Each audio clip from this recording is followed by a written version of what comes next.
I'm doing this project and this play because it feels like everything I want is on the other side of it.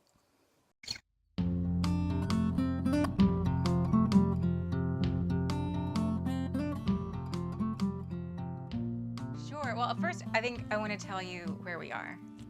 And this is my dad's shop, or what is left of my dad's shop. This is sort of like a peek inside my dad's brain, that he was always working on one project or another was what he was working on. And it's nice for me to be able to sit here and be surrounded by his stuff a little bit. And so, okay, so the project, my project. It's a one-woman show with music and images, and I tell people it's not exactly a stand-up tragedy. I don't think that's really the best descriptor, but it is sort of like live-action memoir. So it's about my time coming back to Appalachia, my hometown, to take care of my dad, who was very ill. Only I wasn't aware of how ill he was until he called me on the way to the hospital.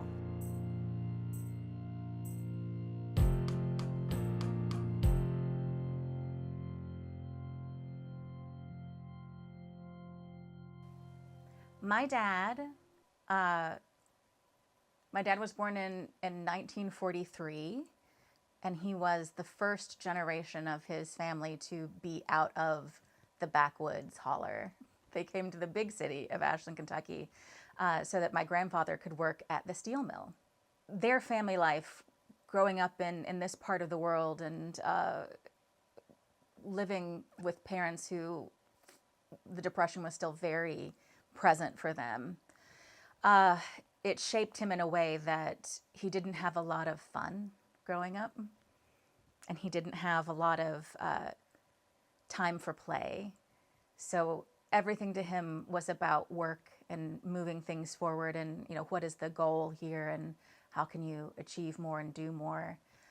And that also left him in a place where he needed certain things that he never got, praise and affection and accolades, and he also made a lot of choices based on fear and scarcity, and that influenced every relationship he had. And he and I had a complicated relationship. I say he loved me more than he loved anyone else on earth, and I know that that's true. But sometimes what people have to offer isn't all that much. So that plays heavily into the show. Go to the devil and the devil did come. Said to the devil, devil, do you like drums? Do you like cigarettes, Domino's bum? He said only sundown, Sundays, Christmas, Sundays. One of the things that I talk about a lot in the show is regional food. My dad didn't eat anything for about 3 weeks while he was hospitalized and in hospice, but he never stopped asking for things that he thought that he could eat. And so that was a big part of my time here, was like making and fetching food for him. And the first thing that he asked for that he thought maybe he could eat was an apple fritter from Jolly Pirate Donuts, which plays, it's a big story in my life that that's always been a family favorite. And also Crisp's Dairy Treat plays a large portion of my memories. It's a little ice cream and hot dog restaurant that is that people will, if you ask anybody who lives around that part of the world, you stop there before you get to your family's house. Like that's the real reason for the trip.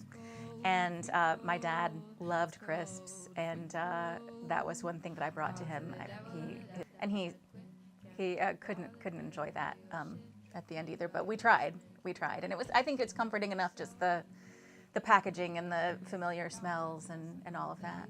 I can even count how many souls I made off the same deal you I do try to think about how to talk about what it is that I'm doing, because it is not a traditional, when people think of theater and they think of plays for the most part, they think about something that is purely fictional for the most part, or taken from historical fiction and moved in that direction.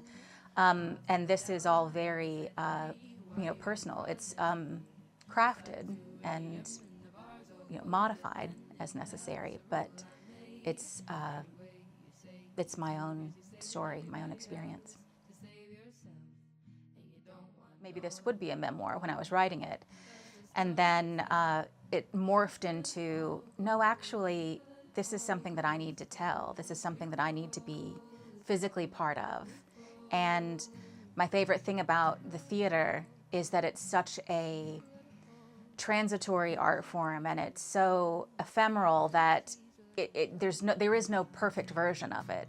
But I wanted to be working in a space that was flexible, and the show is flexible now, that it can be scaled really small so that it is literally just me on a stage, lights up, lights down, or we can get it so that it is expanded and larger than that, and the version that has live music and has projections, and potentially a full set if we could go in that direction. It's called Free Fall. I've always been such a huge fan of Anna Deavere Smith and the work that she does. She's always tackled large issues, or things that were, very present and immediate and crucial of the world, it feels like. And she's been able to take those and make them small and intimate. And I'm sort of doing maybe the opposite of that this is a very personal, small story that I'm telling with specificity, in the hopes that the larger issues of family life and mortality and what we owe each other can be embraced in a certain way. I think about the writers Jeanette Walls and Mary Karr and their memoirs. Jeanette Walls' The Glass Castle, and Mary Karr's The Liars Club. I read those years ago, and they are women telling stories of their complicated childhood and their complicated relationships with family, set in rural areas, and that really spoke to me. So I think that bleeds into the things that I do. So yeah, I've been inspired a lot by the work of women who have stories to tell, that they do in a way that is intimate and vulnerable, and also unafraid to poke fun at themselves or to laugh at themselves, like taking your heart seriously, taking the world seriously, but maybe not taking yourself quite so seriously.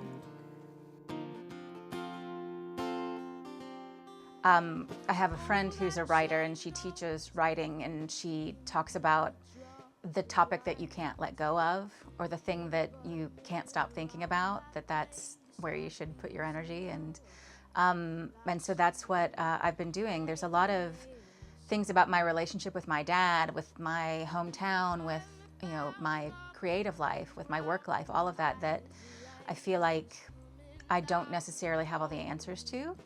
And working on this show is a way to sort of sit with those questions and spin those questions out, and hope that eventually it'll bring some enlightenment.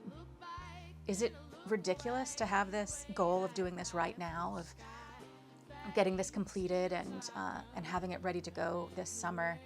And the answer was no, it's not, because I want to not hold back, and I want to choose myself, and I want to go big, and stop playing small, and stop thinking about how this might inconvenience other people, or that other people might not like it. It might just be really weird, and like, oh, it's kind of cringe to be talking about yourself and all your blah, blah. But fuck it. I'm just gonna do it anyway. So that's where I am, and that's what I've been doing, and I'm thrilled about it. And I'm interested to see what comes next, but this is absolutely the right thing, and I'm so grateful to my dad that he's the reason I was able to do this. I live my time like I should, but they're killing off my childhood, taking all my heroes, baby, one by one. Every